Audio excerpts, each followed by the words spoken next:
قرآن مجید فرقان حمید رہتی دنیا تک کے انسانوں کے لیے ہدایت کا سب سے بڑا سرچشمہ ہے۔ حدیث رسول صلی اللہ علیہ وسلم میں آتا ہے کہ تم میں سے بہترین شخص وہ ہے جو قرآن سمجھے اور دوسروں کو سمجھائے۔ مشق قرآن سیریز ڈاکٹر نشابہ حسن مراد صاحبہ کے ساتھ ایک ایسی ہی کاوش ہے کہ جس میں ہم قرآن پاک کے ہر پارے سے اخذ کردہ 10 سوالات ڈاکٹر نشابہ حسن مراد صاحبہ کے سامنے پیش کرتے ہیں اور وہ قرآن و سنت کی روشنی میں ان کے مدلل جوابات بھی دیتی ہیں۔ اور آج الحمدللہ مشق قرآن سیریز کا یہ پروگرام جو سفر پارہ نمبر 1 سے شروع ہوا تھا آج پارہ نمبر 22 تک پہنچ چکا ہے۔ سورہ احزاب میں اللہ تعالیٰ نے ازواج محترات کے بارے میں اور جو مومن عورتیں ہیں ان کے بارے میں بنیادی احکامات کیا نازل فرمائے، مومن مرد اور مومن عورتوں کے بارے میں اللہ تعالیٰ نے وہ کیا جامع صفات جو ہیں ان کو بیان کیا، اور قرآن پاک کی وہ کون سی آیت ہے جو ختم نبوت کی دلیل کے طور پہ پیش کی جاتی ہے، اور اس کے علاوہ بہت سے اخلاقی اور معاشرتی پہلو جو پارہ نمبر 22 میں پیش کیے گئے ہیں وہ آج ہم ڈاکٹر صاحبہ کے ساتھ ڈسکس کریں گے، اور امید ہے باقی پروگراموں کی طرح آپ کو آج کا پروگرام بھی اچھا لگے گا۔ ڈاکٹر صاحبہ السلام علیکم۔ وعلیکم السلام ورحمۃ اللہ وبرکاتہ۔ ڈاکٹر صاحبہ پروگرام کا باقاعدہ آغاز ہم سوال نمبر 1 سے کرتے ہیں جو کہ ہم نے اخذ کیا ہے پارہ نمبر 22 سے۔ سورہ احزاب میں اللہ تعالیٰ نے ازواج محترات اور اہل ایمان کی عورتوں کو کن کن بنیادی احکامات کی تعلیم دی؟ مزید یہ بھی بتائیے کہ ان احکامات کا مقصد اور ان کے اندر کیا حکمتیں پوشیدہ ہیں۔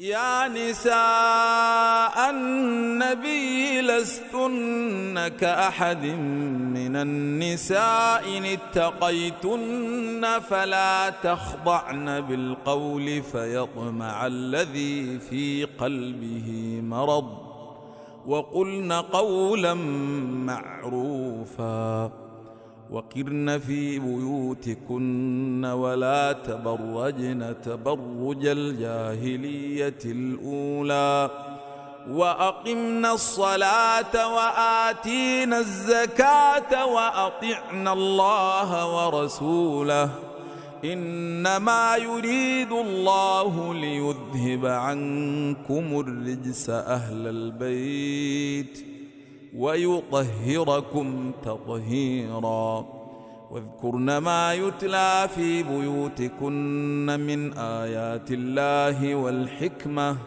إن الله كان لطيفا خبيرا۔ آپ نے تلاوت سنی سورہ احزاب کی 32، 33 اور 34 آیات کی، اور اس کا ترجمہ میں ابھی بیان کرتی ہوں۔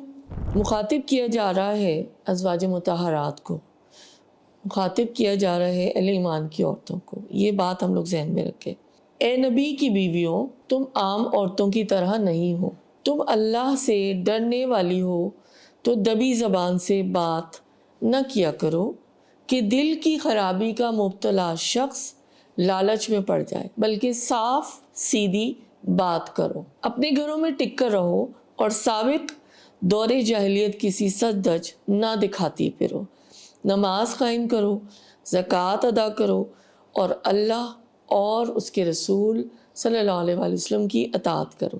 اللہ تعالیٰ تو یہ چاہتا ہے کہ اہل بیت نبی اکرم صلی اللہ علیہ وآلہ وسلم سے گندگی کو دور کر دے اور تمہیں پوری طرح پاک کر دے۔ اور یاد رکھو اللہ کی آیات اور حکمت کی باتوں کو جو تمہارے گھروں میں سنائی جاتی ہیں، بے شک اللہ تعالیٰ لطیف اور باخبر ہے۔ اب ہم تفسیر دیکھ لیتے ہیں، خلاصہ سب سے پہلے تفہیم القرآن کے ذریعے سے۔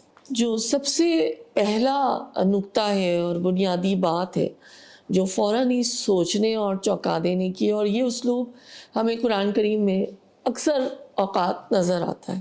یہاں پر خطاب نبی اکرم صلی اللہ علیہ وآلہ وسلم سے کیا گیا ہے اور ان کی بیویوں سے کیا گیا ہے، اہل ایمان کی عورتوں سے کیا گیا، مگر دراصل اللہ تعالیٰ کا جو مقصود ہوتا ہے وہ یہ ہوتا ہے کہ تمام مسلمان گھروں میں ان اصلاحات کو نافذ کر دیا جائے۔ ازواج مطہرات کو جب مخاطب کیا گیا تو اس کی غرض صرف یہ ہے کہ جب نبی اکرم صلی اللہ علیہ وآلہ وسلم کے گھر سے اس پاکیزہ طرز زندگی کی ابتدا ہوگی تو باقی سارے مسلمان گھرانوں کی خواتین خود بخود اس کی تقلید کریں گی، کیونکہ یہی گھر ان کے لیے نمونے کی حیثیت رکھتا تھا، یعنی رول ماڈل کی حیثیت ہے نا ہمارے لیے ظاہر ہے اس گھرانے کی۔ یہ تو پہلی بات ہو گئی۔ جب ہم آیت کے ترجمے کے سیکوینس سے چلتے ہیں تو سیکنڈ پوائنٹ جو نوٹ کرنے کا یہ ہے کہ یہ جو الفاظ آئیں وَقَرْنَ فِي بِيُوتِكُنَّ، گھروں میں ٹک کر رہنے کا حکم، لفظ ہے قرن، قرار سے ماخوذ ہے، تو مطلب کیا ہوا؟ قرار پکڑو، ٹک کر رہو، جم کر رہو۔ وقار، گریس جس کو ہم انگریزی میں کہتے ہیں، وقار سے ماخوذ ہو تو مطلب ہے سکون اور وقار کے ساتھ رہو۔ یعنی اللہ تعالیٰ یہاں پر ہم کو یہ بتانا چاہ رہے ہیں کہ عورت کا اصل دائرہ عمل گھر ہے، اپنا گھر ہے، باہر صرف ضرورت کے وقت جانا ہے۔ عورت اللہ کی رحمت سے قریب تر اپنے گھر میں ہوتی ہے اور باحفاظت بھی ہوتی ہے، بلا ضرورت گھر سے نہ نکلا جائے۔ ترمذی کی ایک حدیث مختصر سی کوٹ کروں گی۔ آپ صلی اللہ علیہ وآلہ وسلم نے فرمایا، جب عورت اکیلی گھر سے نکلتی ہے تو شیطان اس کو طاقتا ہے، یعنی اپنا آلائے کار بناتا ہے۔ تھرڈ پوائنٹ جو ان آیات میں ہمیں مل رہا ہے جو غور و فکر کے لیے، عورت کے بیرون خانہ کام اور جدید طرز عمل۔ مولانا مودودی رحمۃ اللہ علیہ کا یہ موقف ہے کہ اللہ کا واضح حکم آ جانے کے بعد اس بات کی آخر کیا گنجائش ہے کہ مسلمان عورتیں کونسلوں اور پارلیمنٹس کی ممبر بنے، بیرون خانہ کی سوشل سرگرمیوں میں دوڑتی پھریں، سرکاری دفتروں میں مردوں کے شانہ بشانہ کام کریں، کالجوں میں لڑکوں کے ساتھ تعلیم پائیں، مردانہ ہسپتالوں میں نرسنگ کی خدمات انجام دیں، ہوائی جہازوں اور ریل کاروں میں مسافر نوازی ایئر ہوسٹس کے لیے استعمال کی جائے، اور تعلیم و تربیت کے لیے امریکہ اور انگلستان اکیلی چلی جائیں۔ یہ سب اسلامی نقطہ نظر کے خلاف ہے۔ حضرت عائشہ رضی اللہ تعالیٰ عنہ جنگ جمل میں جب شریک ہوئیں، لیکن بعد میں جب وہ اس آیت کی تلاوت کرتی تھی تو رو پڑتی تھی اور اپنی شرکت کو اپنی غلطی سمجھتی تھی۔ فورتھ پوائنٹ ہے تبرج، سچ دھج دکھانا اور جاہلیت اولا۔ تبرج کے کیا معنی ہے؟ عربی زبان میں تبرج کے معنی ہے ابھرنے اور کھل کر سامنے آنے کے۔ ہر ظاہر چیز کے لیے عربی زبان میں لفظ برج استعمال ہوتا ہے، جو تبرج کے اندر یعنی اس کا لفظ روٹ ورڈ چھپا ہوا ہے۔ جو سیل بوٹس ہوتی ہیں، بادبانی کشتیاں، اس کے لیے بارجہ کا بھی لفظ استعمال ہوتا ہے، جیسے اس کے بادبان سیلز وغیرہ جو اس کی وہ شپس میں نظر آتی ہے نا۔ عورت کے لیے جب تبرج کا لفظ استعمال کیا جائے گا تو اس کے 3 مطلب ہیں۔ ایک یہ کہ وہ اپنے چہرے اور جسم کا حسن لوگوں کو دکھائے، دوسرے یہ کہ وہ اپنے لباس اور زیور کی شان دوسروں کے سامنے نمایاں کرے، تھرڈ یہ کہ وہ اپنی چال ڈھال اور چٹک مٹک سے اپنے آپ کو نمایاں کرے۔ ڈاکٹر صاحب، ابھی آپ نے مولانا مودودی رحمۃ اللہ کا پوائنٹ آف ویو پیش کیا، نقطہ نظر پیش کیا، اس کے علاوہ دوسرے عالم دین ہیں، ان کی کیا رائے ہے اس موضوع پہ؟ جی، اس کے بعد مجھے یہ اچھا لگا، فہم القرآن سے ہم تھوڑا سا خلاصہ تفسیر کا دیکھ لیتے ہیں۔ تو یہاں پہ مفسر حضرت نے تبرج میں 5 چیزیں شامل کی ہیں، ملتی جلتی ہیں ظاہر ہے۔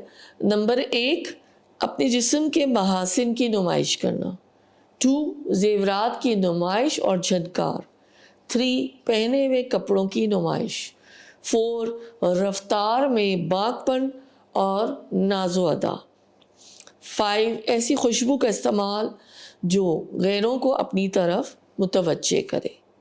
میرے خیال ہے بڑا کنسائز اور بڑے اچھے طریقے سے انہوں نے پوائنٹ وائز بتایا ہے۔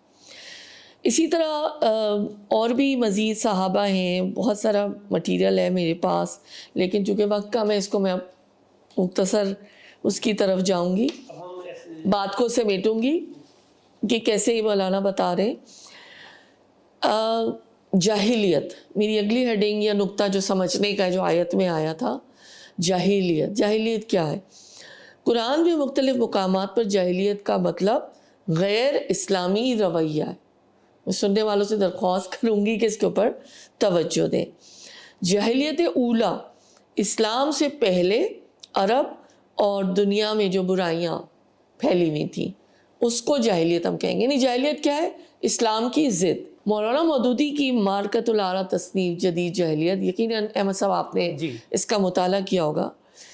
اس کا نظریہ آج کے دن تک بھی ہمارے لیے مفید ثابت ہو سکتا ہے. ہم جانتے ہیں کہ جو احکام اسلام لے کر آیا وہی علم، روشنی، نور اور اجالا ہے.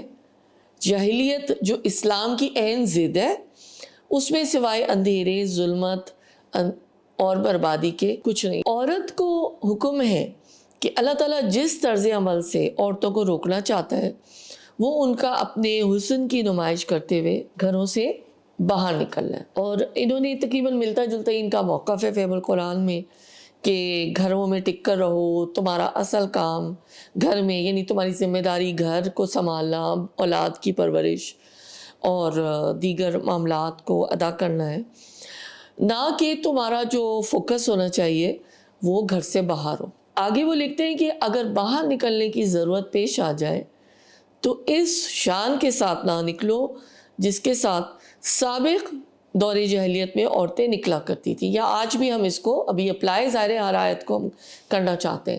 بن ٹھن کر نکلنا، چہرے اور جسم کے حسن کو زیب و زینت اور چست لباس یا عریہ لباسوں سے نمایاں کرنا اور ناز و ادا سے چلنا ایک مسلم معاشرے کی عورتوں کا کام نہیں ہے. یہ جاہلیت کے طور طریقے ہیں جو اسلام میں ہرگز نہیں چل سکتے. آخری جملہ اسی فہم القرآن سے میں یہ بتاؤں گی، کتنا اچھا انہوں نے لکھا ہے.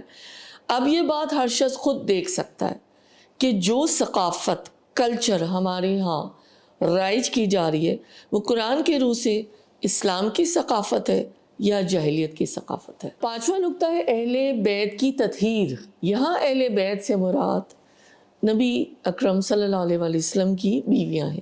حضرت عائشہ بیان کرتی ہیں کہ نبی اکرم صلی اللہ علیہ وسلم نے حضرت علی رضی اللہ تعالیٰ عنہ، حضرت فاطمہ رضی اللہ تعالیٰ عنہ، حضرت حسن رضی اللہ تعالیٰ عنہ اور حضرت حسین رضی اللہ تعالیٰ عنہ پر چادر ڈال کر دعا کی، الہی یہ میرے اہل بیت ہے. حضرت عائشہ رضی اللہ تعالیٰ عنہ اور حضرت ام سلمہ رضی اللہ تعالیٰ عنہ نے پوچھا کہ کیا ہم اس میں شامل نہیں ہیں؟ آپ نے فرمایا تم تو ہو ہی، یعنی بیویاں تو اہل بیت میں پہلے سے ہی شامل ہیں. یہ بڑی مشہور حدیث ہے جو کوٹ کی جاتی ہے. بہرحال مقصد یہ ہے کہ جو اہل بیت کی تطہیر، پاکیزگی، یہ جو تھا موٹو تھا کہ ان کو پاک کرنا تھا. تبلیغ دین میں ازواج کا کردار آیت 34 میں وَاذْکُرْنَ کا لفظ آیا جس کے معنی ہے یاد رکھو اور یا پھر بیان کرو. پہلے معنی کے لحاظ سے یہ کہ اے نبی کی بیویوں تم یہ بات کبھی بھی فراموش نہ کرنا کہ تمہارا گھر وہ ہے جہاں سے دنیا بھر کو آیات الہی اور حکمت و دانائی کی تعلیم دی جاتی ہے. اس لیے تمہاری ذمہ داری بڑی سخت ہے. کہیں ایسا نہ ہو کہ اسی گھر میں، نبی اکرم کے گھر میں، لوگ جاہلیت کے نمونے دیکھنے لگے. دوسری معنی یہ ہے کہ نبی کی بیویوں جو کچھ تم سنو اور دیکھو اسے لوگوں کے سامنے بیان کرتی رہو، کیونکہ رسول کے ساتھ ہر وقت کی معاشرت سے بہت ساری ہدایات تمہارے علم میں ایسی آئیں گی جو تمہارے سوا کسی اور ذریعے سے لوگوں کو معلوم نہ ہو سکیں گی. 7 پوائنٹ اس آیت سے جو ہم نے نکالا ہے کہ آیات اللہ کی اور حکمت. حکمت کا لفظ وسیع ہے، تمام دانائی کی باتیں جو نبی اکرم صلی اللہ علیہ وسلم لوگوں کو سکھاتے تھے. اس میں جو ہے، جو میں نے اس پہ کافی غور کیا کہ یہ جو لفظ ہے حکمت کا، اس سے مراد اللہ کی آیات یعنی کتاب اللہ کی تعلیمات تو ہے ہی. یہاں پہ یہ کلیریفائی کرنا ضروری ہے کہ بعض لوگ یہ دعویٰ کرتے ہیں کہ آیات اللہ اور حکمت سے مراد صرف قرآن ہے، کیونکہ تلاوت کا لفظ اصطلاحاً قرآن کی تلاوت کے لیے مخصوص ہے، لیکن یہ بالکل غلط ہے۔ تلاوت کے لفظ کو اصطلاح کے طور پر قرآن یا کتاب اللہ کی تلاوت کے لیے مخصوص کر دینا بعد کے لوگوں کا فعل ہے۔ آخر میں آتا ہے آیت کے کہ اللہ لطیف ہے، تمام مخفی باتوں تک اس کا علم پہنچ جاتا ہے، اللہ علیم و خبیر ہے نا، اس سے کوئی بات چھپی نہیں رہ سکتی۔ اب حدیث کے حوالے سے دیکھ لیتے ہیں۔ مستدرک حاکم کی 93 نمبر کی حدیث ہے، رسول اکرم صلی اللہ علیہ وسلم نے فرمایا، میں تم میں دو چیزیں چھوڑے جا رہا ہوں، جب تک تم ان دونوں کو مضبوطی سے تھامے رہو گے کبھی گمراہ نہ ہوگے، اور یہ ہے اللہ کی کتاب اور میری سنت۔ عملی نکات میرے خیال ہے بہت واضح ہیں۔ عورت کا اصل دائرہ کار، دائرہ عمل گھر ہے، وہ ضرورت کے وقت باہر جا سکتی ہے۔ عورت کے لیے لفظ تبرج استعمال ہوگا تو اس کے 3 مطلب ہیں۔ ایک، چہرے اور جسم کے محاسن کو لوگوں کو دکھائے۔ دوسرا یہ کہ وہ اپنے لباس اور زیور کی شان دوسروں کے سامنے نمایاں کرے۔ تیسرا یہ کہ وہ اپنی چال ڈھال اور چٹک مٹک سے اپنے آپ کو نمایاں کرے، یعنی باڈی لینگویج آپ کہہ سکتے ہیں نا۔ اور تیسرا پوائنٹ حکمت، جو کہ میں نے اس پہ بڑا غور کیا ہے، اور حکمت سے مراد کتاب اللہ کے احکامات اور نبی اکرم صلی اللہ علیہ وآلہ وسلم کی سیرت پاک اور ارشادات سے۔ ڈاکٹر صاحبہ دوسرے سوال کی طرف آگے بڑھتے ہیں۔ سورہ احزاب میں اہل ایمان مردوں اور عورتوں کی کون سی جامعہ صفات جو ہیں وہ بیان ہوئی ہیں، ذرا وضاحت کیجیے گا قرآن و سنت کی روشنی میں۔ إن المسلمين والمسلمات والمؤمنين والمؤمنات والقانتين والقانتات والصادقين والصادقات والصابرين والصابرات والخاشعين والخاشعات والمتصدقين والمتصدقات والصائمين والصائمات والحافظين فروجهم والحافظات والذاكرين الله كثيرا والذاكرات أعد الله لهم مغفرة وأجرا عظيما۔ ابھی ریفرنس آیت تھی سورہ احزاب کی آیت نمبر 35، اس کا ترجمہ میں آپ کے سامنے رکھتی ہوں۔ بالیقین جو مرد اور جو عورتیں مسلم ہیں، مومن ہیں، مطیع فرمان ہیں، راست باز ہیں، صابر ہیں، اللہ کے آگے جھکنے والے ہیں، صدقہ دینے والے، روزہ رکھنے والے اور اپنی شرمگاہوں کی حفاظت کرنے والے اور اللہ کو کثرت سے یاد کرنے والے، اللہ نے ان کے لیے مغفرت اور اجر عظیم تیار کر رکھا ہے۔ ڈاکٹر صاحبہ اب قرآن کی تفسیر کی روشنی میں آپ فرمائیے کہ ان کی تشریح کی جا سکتی ہے۔ جی، تفہیم القرآن کا تھوڑا سا خلاصہ آپ کے سامنے رکھتی ہوں۔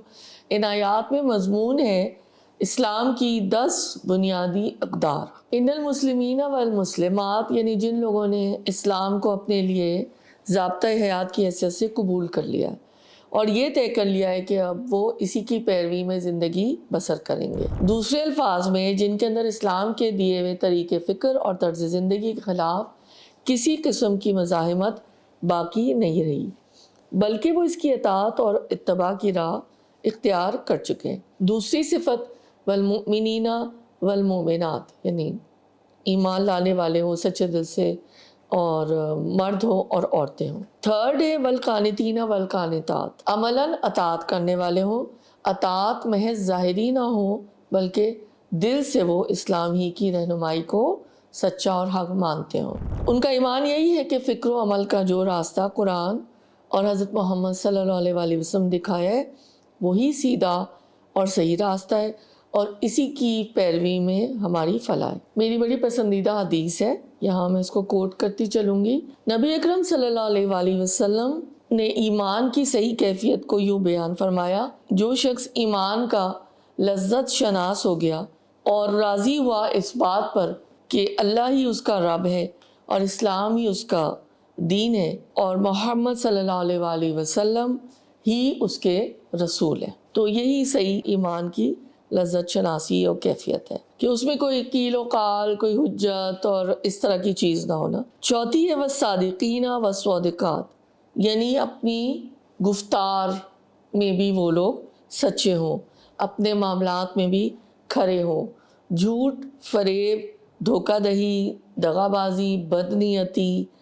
ان کی زندگی میں نہیں پائی جائے، ان کی زبان وہی بولتی ہو جو ان کا ضمیر جانتا ہو۔ پانچویں صفت ہے والصابرین والصابرات، اللہ اور اس کے رسول کے بتائے ہوئے سیدھے راستے پر چلنے اور اللہ کے دین کو قائم کرنے میں جو مشکلات بھی پیش آئیں، جو تکلیفیں بھی اٹھانی پڑیں اور جن نقصانات سے بھی دوچار ہونا پڑے، ان کا صبر کے ساتھ مقابلہ کیا جائے۔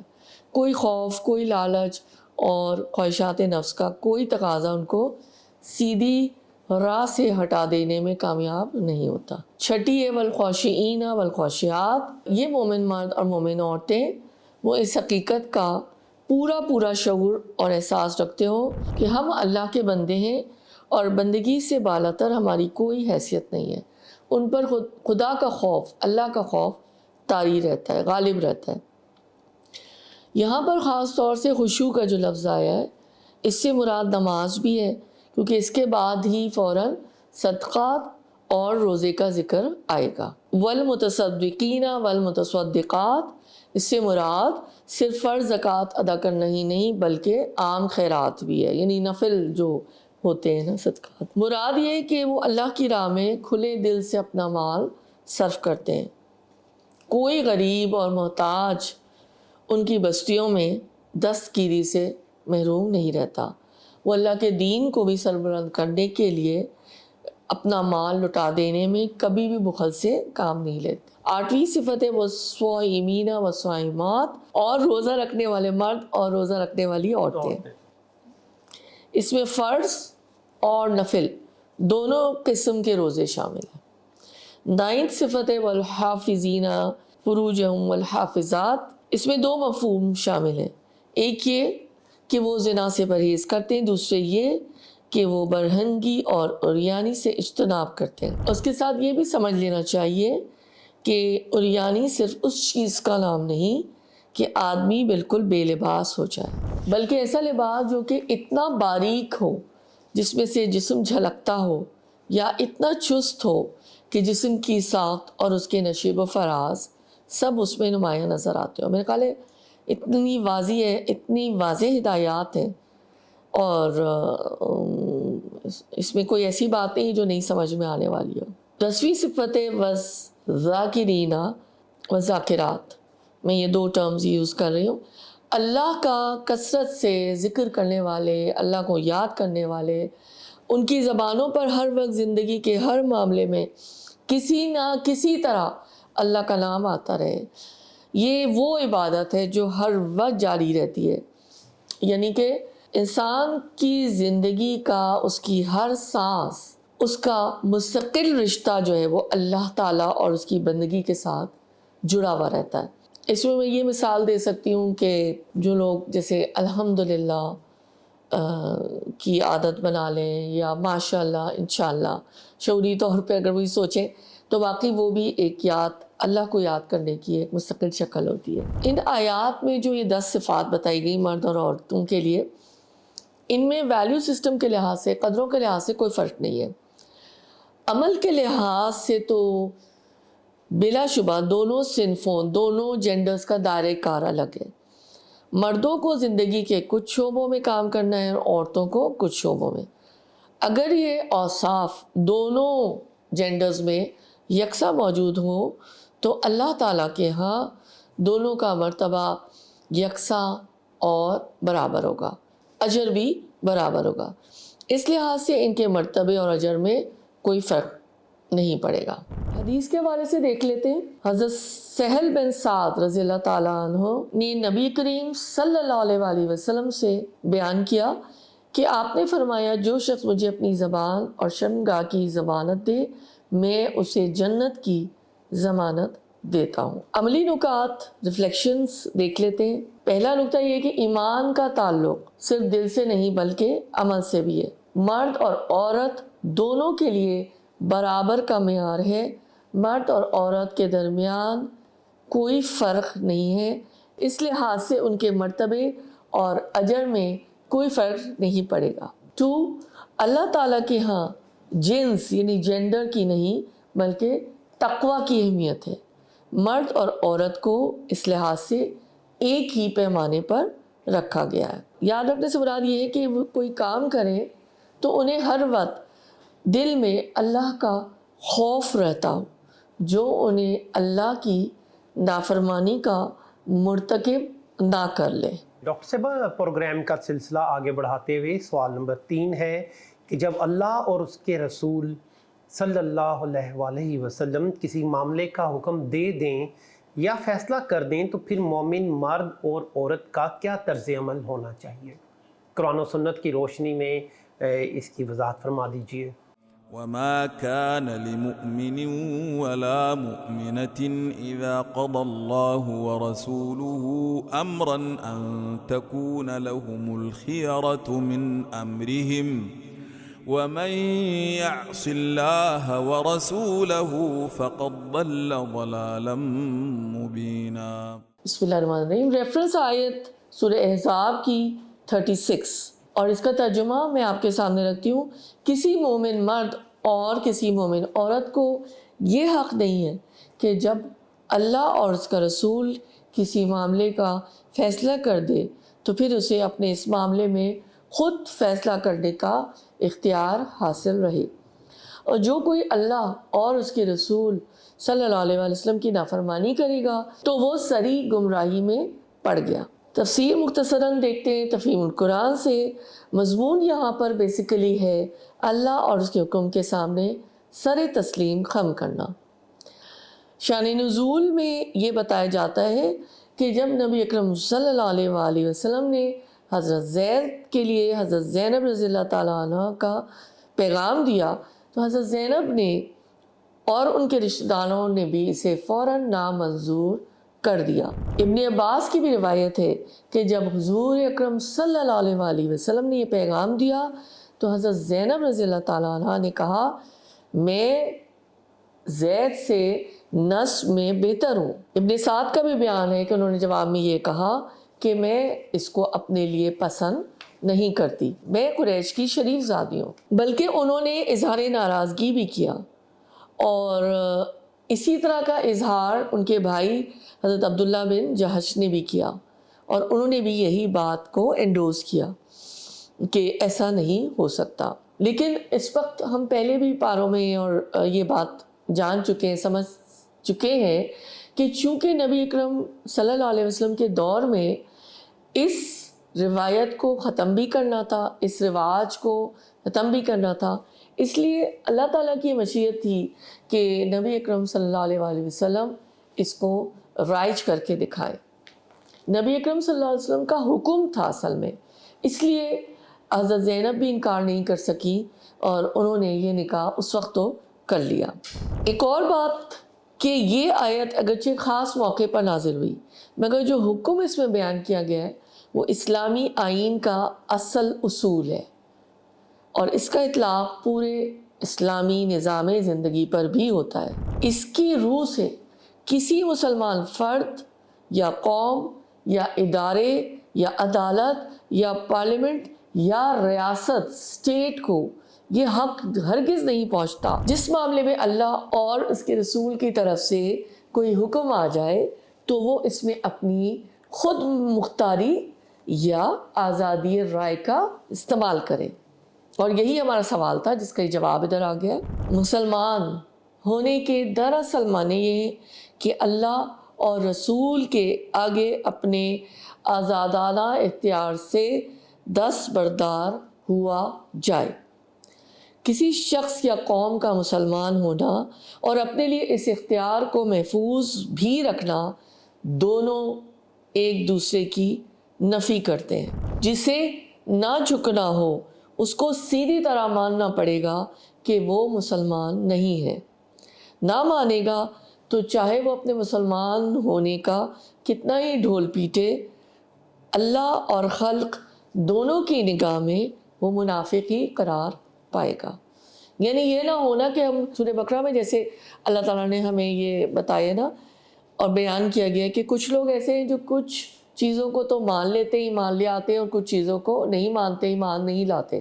تو یہاں پہ جو ہم نے فریڈم آف چوائس کی بات کی ہے یا اپنی اختیار کی بات کی ہے، تو اختیار سے دستبردار ہو جانا بہت ضروری ہے۔ یہاں پہ ہمیں جو حکم اللہ تعالیٰ نے نازل کر دیا اس میں ہماری اپنی چوائس نہیں رہے گی، نہ ہمارے پاس یہ مارجن ہوگا کہ ہم جیسے MCQ سے کھیلا جاتا ہے یا چوز کیا جاتا ہے، وہ کوئی یہاں پر مارجن نہیں ہے اس بات کا۔ یہ بات کلیئر ہونی چاہیے۔ تفسیر القرآن سے مختصر تفسیر دیکھ لیتے ہیں۔ یہاں پر موضوع ہے کہ آزاد شدہ غلاموں کا معاشرے میں مقام کیا ہے۔ اس صورت کے آغاز میں پہلے بتایا جا چکا تھا کہ عرب معاشرے میں کثیر تعداد غلاموں کی تھی اور غلاموں کو ایک حقیر اور دوسرے درجے کی مخلوق سمجھا جاتا تھا، یہاں تک کہ اگر کوئی غلام آزاد کر دیا جاتا جسے مولا کہا جاتا تھا تو بھی آزاد لوگوں کا معاشرہ اسے اپنے اندر جذب کرنے کے لیے تیار نہ ہوتا تھا۔ اللہ تعالیٰ کو یہی منظور ہوا کہ اس اصلاح کا آغاز نبی اکرم صلی اللہ علیہ وسلم کی ذات اور ان کے گھرانے سے کیا جائے۔ حدیث رسول اکرم صلی اللہ علیہ وسلم نے فرمایا، جس نے میری اطاعت کی اس نے اللہ کی اطاعت کی، اور جس نے میری نافرمانی کی اس نے اللہ کی نافرمانی کی۔ رسول اللہ صلی اللہ علیہ وسلم نے فرمایا، تم سب جنت میں داخل ہو جاؤ گے سوائے اس کے جو انکار کرے۔ صحابہ کرام نے عرض کیا، یا رسول اللہ صلی اللہ علیہ وسلم، انکار کون کرے گا؟ آپ نے فرمایا، جس نے میری اطاعت کی وہ جنت میں جائے گا، اور جس نے میری نافرمانی کی وہی انکار کرنے والا ہے۔ یہ صحیح بخاری کی حدیث ہے 7280۔ عملی نکات دیکھ لیتے ہیں کہ اب ہمیں اس آیت سے کیا سمجھ میں آیا۔ جیسا کہ ہم نے سنا تھا کہ یہ آیت اسلامی آئین کا اصل الاصول ہے اور اس کا اطلاق پورے اسلامی نظام زندگی پر ہوتا ہے۔ اس کی روح سے کسی مسلمان فرد، قوم یا گروہ کو یہ حق نہیں پہنچتا کہ جس معاملے میں اللہ اور ان کے رسول کی طرف سے کوئی حکم ثابت ہو اور وہ اپنی خود مختاری کے جھنڈے گاڑ دے۔ دوسرا، جیسے ہم بار بار پچھلے پاروں میں بھی ریپیٹ کرتے رہے، اللہ تعالیٰ نے اس کا ذکر بار بار کیا کہ عرب معاشرے میں کثیر تعداد غلاموں کی تھی اور ان کو ایک حقیر مخلوق سمجھا جاتا تھا، معاشرہ اسے اپنے اندر جذب نہیں کرنا چاہتا تھا۔ تو اللہ تعالیٰ یہ چاہتے تھے کہ اس معاشرتی بگاڑ کی اصلاح ہو، اور اس اصلاح کا آغاز نبی اکرم صلی اللہ علیہ وسلم کی ذات اور ان کے گھرانے سے کیا جائے۔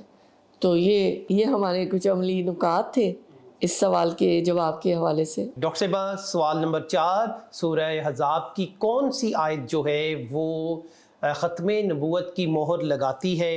ذرا اس بارے میں وضاحت کیجیے۔ ما كان محمد أبا أحد من رجالكم ولكن رسول الله وخاتم النبيين وكان الله بكل شيء عليما۔ جی، یہ میرے خیال میں یہ روز روشن کی طرح آشکار ہے، یہ جو حقیقت ہے۔ جی، اور ابھی آپ لوگوں نے تلاوت ملاحظہ فرمائی آیت نمبر 40 سورہ احزاب۔ ترجمہ، لوگو، حضرت محمد صلی اللہ علیہ وآلہ وسلم تمہارے مردوں میں سے کسی کے باپ نہیں ہے مگر وہ اللہ اور اس کے رسول اور خاتم النبیین ہے۔ اللہ ہر چیز کا علم رکھنے والا ہے، وَكَانَ اللَّهُ بِكُلِّ شَيْءٍ عَلِيمًا۔ تو تفہیم القرآن سے ہم دیکھ لیتے ہیں مضمون ظاہر واضح ہے، جو آپ کا سوال بھی ختم نبوت کے حوالے سے۔ اس فکرے میں تمام اعتراضات کی جڑ کاٹ دی گئی۔ پہلا اعتراض یہ تھا کہ جو مخالفین نبی اکرم صلی اللہ علیہ وآلہ وسلم کے اس نکاح پر اعتراض کر رہے تھے جو انہوں نے حضرت زینب رضی اللہ تعالیٰ عنہ سے کیا، اس وقت کے لوگ یہ طعن و تشریح کر رہے تھے کہ رسول اللہ صلی اللہ علیہ وآلہ وسلم نے اپنی بہو سے نکاح کر لیا، حالانکہ آپ صلی اللہ علیہ وآلہ وسلم کی اپنی شریعت میں بھی بیٹے کی منکوحہ حرام ہے۔ اس کے جواب میں فرمایا گیا کہ حضرت محمد صلی اللہ علیہ وآلہ وسلم تمہارے مردوں میں سے کسی کے باپ نہیں ہے، یعنی جس شخص کی متعلقہ سے نکاح کیا گیا وہ بیٹا تھا ہی کب، وہ تو متبنہ تھا، منہ بولا تھا، اس کی متعلقہ سے نکاح حرام ہوتا۔ تم لوگ تو خود جانتے ہو کہ محمد صلی اللہ علیہ وآلہ وسلم کا سرے سے کوئی بیٹا ہے ہی نہیں۔ دوسرا اعتراض یہ تھا، اچھا اگر یہ منہ بولا بیٹا حقیقی بیٹا نہیں ہے تب بھی اس کی چھوڑی ہوئی عورت سے نکاح کر لینا زیادہ سے زیادہ بس جائز ہی ہو سکتا تھا۔ لوگوں کا اعتراض ہے کہ آخر اس نکاح کا کرنا کیا ضروری تھا؟ تو اس کے جواب میں اللہ تعالیٰ نے یہ فرمایا ہے کہ مگر وہ اللہ کے رسول ہیں، یعنی رسول ہونے کی حیثیت سے ان پر یہ فرض عائد ہوتا تھا کہ جس حلال چیز کو تمہاری رسموں نے خامخواہ حرام کر رکھا ہے اس کے بارے میں تمام تعصبات کا خاتمہ کر دیا جائے۔ مزید یہ تاکید کی گئی ہے کہ وہ خاتم النبیین ہیں، یعنی ان کے بعد تو کوئی رسول تو درکنار، کوئی نبی تک آنے والا نہیں، ایک مہر نبوت لگا دی گئی نا کہ اب نہیں کوئی بھی آئے گا۔ مزید یہ کہ قانون اور معاشرے کی کوئی اسلام کے زمانے میں نافذ ہونے سے نہ رہ جائے اور اس رسم جاہلیت کا خاتمہ ہو جائے اور آپ خود یہ اپنے دور میں کر کے جائیں۔ پھر ایک اور اللہ تعالیٰ نے تاکید کی ہے اس آیت کے آخر میں جو لفظ آتا ہے نا کہ اللہ ہر چیز کا علم رکھنے والا ہے۔ ڈاکٹر صاحبہ، مولانا مودودی کا نقطہ نظر تو آپ نے بیان فرما دیا، اب دوسرے علماء جو ہیں ان میں سے کسی ایک کا پوائنٹ آف ویو بھی بتا دیجئے۔ جی، تدبر قرآن کی تفسیر سے ہم تھوڑا سا خلاصہ دیکھ لیتے ہیں کہ وہ کیسے ہمیں اس بات کو سمجھا رہے ہیں۔ نبی اور رسول کے درمیان نسبت عام اور خاص ہے، ہر رسول نبی لازماً ہوتا ہے لیکن ہر نبی کا رسول ہونا لازمی نہیں ہے۔ اسی وجہ سے اگر حضور اکرم صلی اللہ علیہ وآلہ وسلم خاتم الانبیاء ہیں تو خاتم الرسل بدرجہ اولا قرار پائے، ٹھیک ہے؟ تو بعض گمراہ فرقوں نے جو یہ شوشہ نکالا کہ قرآن میں نبی اکرم صلی اللہ علیہ وآلہ وسلم کو خاتم الانبیاء کہا گیا ہے، خاتم الرسل نہیں بنایا گیا، تو اسی وجہ سے سلسلہ رسالت کے اجرا کی نفی نہیں ہوئی۔ یہ محض ان کی جہالت ہے اور فضول سا اعتراض ہے۔ خاتم اور خاتم دونوں لفظ اہل لغت کے نزدیک بالکل ہم معنی ہیں۔ قوم کا آخری فرد، کسی شے کا انجام، خط کے آخر کی مہر، یہ سب چیزیں اس کے مفہوم میں شامل ہیں، جو سیل ہوتی ہے، لگائی جاتی ہے نا۔ اور پھر اللہ تعالیٰ یہ کہہ رہے ہیں وَكَانَ اللَّهُ بِكُلِّ شَيْءٍ عَلِيمًا، کہ اور اللہ تعالیٰ ہر چیز کو جاننے والا ہے اور علم رکھتا ہے۔ جی ڈاکٹر صاحب، اب احادیث کی روشنی میں وضاحت کر دیجئے۔ اتنی یہ زبردست حدیث ہے اور اس کا ریفرنس ہے صحیح بخاری کی 3535۔ حضرت ابو ہریرہ رضی اللہ تعالیٰ عنہ کہتے ہیں کہ آپ صلی اللہ علیہ وآلہ وسلم نے فرمایا میری اور اگلے پیغمبروں کی مثال ایسی ہے جیسے ایک شخص نے ایک گھر بنایا، اس کو خوب آراستہ اور پیراستہ کیا، مگر ایک کونے میں ایک اینٹ کی جگہ چھوڑ دی۔ لوگ اس میں آتے جاتے اور تعجب کرتے ہیں کہ اس اینٹ کی جگہ کیوں چھوڑ دی؟ وہ اینٹ میں ہوں اور میں خاتم النبیین ہوں۔ عملی نکات واضح بہت۔ پوائنٹ 1 یہ کہ آپ صلی اللہ علیہ وآلہ وسلم مردوں میں سے کسی کے باپ نہیں ہیں، منہ بولے بیٹے کی شریعت میں کوئی حیثیت، لہٰذا اس برے دستور کی اصلاح ضروری تھی۔ آپ خاتم النبیین ہیں، نبوت کا سلسلہ ہمیشہ ہمیشہ کے لیے ختم ہو چکا ہے۔ حضرت محمد صلی اللہ علیہ وآلہ وسلم کے بعد کوئی رسول تو کیا نبی بھی آنے والا نہیں ہے۔ جی ڈاکٹر صاحبہ، سوالات کا سلسلہ آگے بڑھاتے ہیں۔ اللہ اور اس کے فرشتے آپ نبی صلی اللہ علیہ وآلہ وسلم پر درود و سلام بھیجتے ہیں، اس کی کیا فضیلت ہے؟ اور مزید وضاحت کیجئے کہ اللہ اور اس کے رسول کو ایذا دینے سے کیا مراد ہے؟ ان اللہ وملائکتہ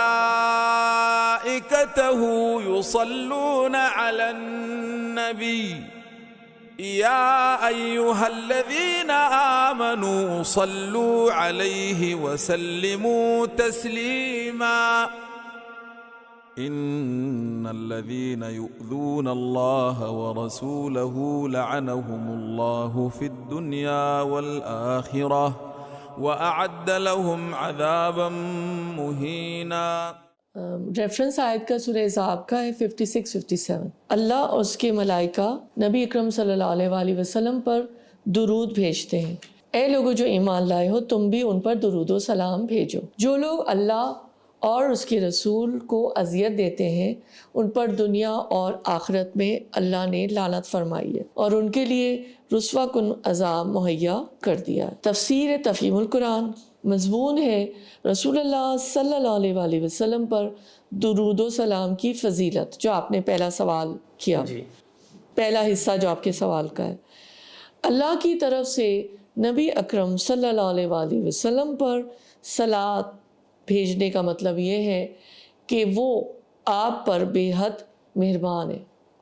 اللہ تعالیٰ آپ کی تعریف فرماتا ہے، آپ صلی اللہ علیہ وآلہ وسلم کے کام میں برکت دیتا ہے، آپ کا نام بلند کرتا ہے اور آپ پر اپنی رحمتوں کی بارش فرماتا ہے. ملائکہ کی طرف سے آپ صلی اللہ علیہ وآلہ وسلم پر صلات کا مطلب یہ ہے کہ وہ آپ سے غایت درجے کی محبت رکھتے ہیں اور آپ صلی اللہ علیہ وسلم کے حق میں اللہ سے دعا کرتے ہیں کہ وہ آپ کو زیادہ سے زیادہ بلند مرتبے عطا فرمائے، آپ کے دین کو سربلند کرے، آپ کی شریعت کو فروغ بخشے اور آپ صلی اللہ علیہ وسلم کو مقام محمود تک پہنچائے. میں اس بات کو پڑھاتی بھی رہی ہوں اور سمجھاتی بھی رہی ہوں، اور بہت ساری جو آیات ہیں قرآن کی جب ہم اس پہ غور کرتے ہیں اور جب وہ ہمیں سمجھ میں آتی ہے،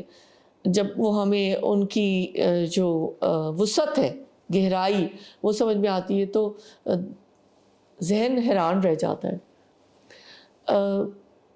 جو رسول اللہ صلی اللہ علیہ وسلم پر جہاں تک درود اور سلام بھیجنے کا تعلق ہے، تھوڑا سا بھی اگر ہم غور کریں ترجمے پہ، جیسے ابھی ہم نے سنا کہ یہ وہ اتنا بلند عمل ہے، اتنا پاکیزہ عمل ہے کہ جو بھی شخص جب درود پڑھتا ہے اور پہنچاتا ہے تو اس عمل کے اندر اللہ تعالیٰ اور ان کے فرشتے بھی شامل ہوتے ہیں. بے شک یہ وہ بلند عمل ہے اور یہ اتنی ایسی کیفیت ہے کہ جس کا حق جو ہے نا وہ ایمان والے بھی نہیں ادا کر سکتے ہیں. تو اسی لیے اصل میں جو حق ادا اگر کر سکتے ہیں کوئی تو وہ اللہ تعالیٰ کی ذات ہے اور اللہ تعالیٰ کے وہ محبوب ہیں، تو اللہ تعالیٰ اس عمل کے اندر شامل ہو جاتے ہیں. یہ بات ذرا بہت سوچنے کی ہے، اور میں اب سب سے پہلے تو اپنے آپ کو مخاطب کرتی ہوں کہ ہم جو ہیں درود شریف کا ورد یا اس کی کچھ عادت سی بنا لیں. اب تفہیم کے کانٹیکسٹ کی طرف آتے ہیں کہ شان نزول کے حوالے سے جب دشمنان اسلام اس دین مبین کے فروغ پر اپنے دل کی جلن نکالنے کے لیے حضور اکرم صلی اللہ علیہ وآلہ وسلم کے خلاف الزامات کی بچھاڑ کر رہے تھے اور اپنے نزدیک وہ یہ سمجھ رہے تھے کہ اس طرح کیچڑ اچھال کر وہ آپ صلی اللہ علیہ وآلہ وسلم کے اس اخلاقی اثر کو زائل کر دیں گے جس کی بدولت اسلام اور مسلمانوں کے قدم روز بروز بڑھتے چلے جا رہے تھے. ان حالات میں اللہ تعالیٰ نے یہ آیت نازل فرمائی. اللہ تعالیٰ کو دراصل یہ بتانا مقصود تھا کہ کفار اور مشرکین منافقین میرے نبی کو جتنا بھی بدنام کرنے اور نیچا دکھانے کی کوشش کریں گے آخر کار وہ منہ کی کھائیں گے. انشاءاللہ میں اس دور میں بھی یہ بات کہتی ہوں. اللہ تعالیٰ فرماتے ہیں میں اس نبی پر مہربان ہوں اور ساری کائنات کا نظم و نسق جن فرشتوں کے ذریعے سے چل رہا ہے وہ بھی اللہ تعالیٰ کے ساتھ اس ثنا خوانی میں حمایت کر رہے ہیں اور اس کے حامی ہیں. پھر دیکھیں کتنی ہلا دینے والی بات ہے. اللہ تعالیٰ یہ کہہ رہے ہیں کہ وہ کیا اس نبی کی مذمت کریں گے، ان کی کیا حیثیت ہے. اللہ تعالیٰ یہ فرما رہے ہیں کہ یہ لوگ اس نبی کی مذمت کرنا چاہتے ہیں جبکہ میں خود اللہ تعالیٰ اس کا نام بلند کر رہا ہوں اور میرے فرشتے اس کی تعریفوں کے ساری کائنات اینڈ بیونڈ اٹ چرچے کر رہے ہیں. میرے فرشتے بھی شب و روز دعا کر رہے ہیں کہ رب العالمین حضرت محمد صلی اللہ علیہ وآلہ وسلم کا مرتبہ اور زیادہ اونچا کیجیے اور ان کے دین کو اور زیادہ فروغ دیجیے. تو یہ سوچنے کی بات ہے نا دراصل کہ اللہ تعالیٰ ہمیں یہی بتانا چاہ رہے ہیں نا کہ ہم رسول اللہ صلی اللہ علیہ وآلہ وسلم کی قدر کو پہچانیں، جو ہمارے محسن انسانیت ہیں، جنہوں نے ہمارے اوپر اتنا بڑا احسان کیا کہ ہم تک ہدایت پہنچائی، قرآن کریم پہنچایا. اللہ تعالیٰ یہی کہہ رہے ہیں یہاں پر کہ تم تو جہالت کی تاریکیوں میں بھٹک رہے تھے، یہ وہ شخص ہے جس نے تمہیں ان کی روشنی فراہم کی. تو یہی بات ہے کہ میرے خیال ہے بات کافی واضح ہے. اللہ تعالیٰ اس آیت کے ترجمہ ہم نے بھی دیکھا، یہ کہتے ہیں آخر میں کہ تمہارا یہ کام ہے کہ تم درود و سلام یا درود بھیجنے کے ساتھ، سلام بھیجنے کے ساتھ، جو ہم روز رسول پہ جاتے ہیں، سلام یا سیدی یا رسول اللہ صلی اللہ علیہ وآلہ وسلم کہتے ہیں، اور آپ صلی اللہ علیہ وسلم مستند احادیث میں یہ بات ہے، کچھ کسی کا اختلاف بھی ہو سکتا ہے کہ بذات خود جواب دیتے ہیں. تو اللہ تعالیٰ یہ بھی کہہ رہے ہیں کہ تم بھی یہی دعا کرو جس میں میں نبی کے ساتھ برابر کا شریک ہوں. صلات کا لفظ جب اللہ کے صلے کے ساتھ آتا ہے تو اس کے 3 معنی ہیں. ایک کسی پر مائل ہونا، اس کی طرف محبت کے ساتھ متوجہ ہونا، دوسرے کسی کی تعریف کرنا، تیسرا کسی کے حق میں دعا کرنا، جیسے کہ ابھی میں نے ذکر بھی کیا.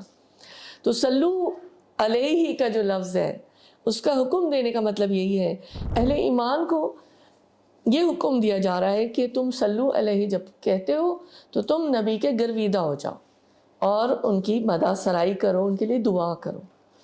دیکھیں دعا کا جو ابھی میں نے تھوڑا سا کہا تھا کہ مقام محمود جو ایک دعا ہے نا، جو اذان کے بعد ہم اکثر لوگوں کو یاد بھی ہے، اس دعا کے ترجمے بھی یہی ہے کہ تم دعا کرو کہ اللہ ان کو مقام محمود عطا فرمائے. اللہ تعالیٰ ہمیں بھی شفاعت عطا فرمائے. آمین. تو کہنے کا مطلب یہ ہے کہ اللہ تو بے نیاز ہے، نبی اکرم صلی اللہ علیہ وسلم بھی بے نیاز ہے اس سے کہ ہم نبی کے لیے دعا کریں. یہ تو ہمارا اس میں فائدہ ہے نا، ہمیں ضرورت ہے کہ ہم یہ دعا کریں اور جو ہے اپنے لیے اس اجر کو سمیٹیں. تو صلات بھیجنے کا جو طریقہ ہے، حضور اکرم صلی اللہ علیہ وسلم نے بہت سارے مواقع پر بہت سے درود سکھائے ہیں. تو اس میں جو درود ابراہیمی ہے وہ اس میں سے ایک ہے جو بیان کیا گیا. اور ایک اور بات یہ ہے کہ جب بھی نبی اکرم صلی اللہ علیہ وسلم کا نام آئے تو درود پڑھنا واجب ہے. اور کچھ روایات میں کہا گیا ہے کہ صلی اللہ علیہ وآلہ وسلم بھی مختصر ترین درود ہے.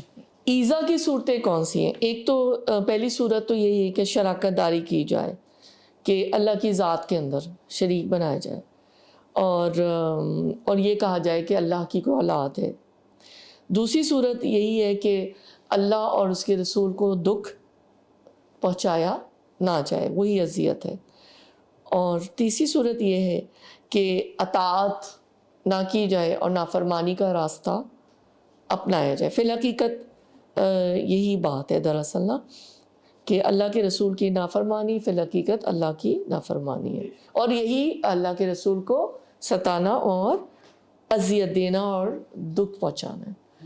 حدیث سے ہم دیکھ لیتے ہیں، رسول اکرم صلی اللہ علیہ وآلہ وسلم نے فرمایا جو شخص مجھ پر ایک بار درود بھیجتا ہے اللہ اس پر 10 رحمتیں نازل فرماتے ہیں. یہ صحیح مسلم کی 408 نمبر کی حدیث ہے. مسند احمد کی حدیث ہے 10589.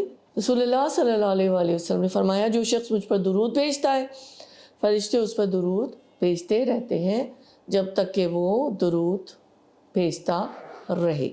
اب بندے کو اختیار ہے کہ وہ کم پڑھے یا زیادہ پڑھے.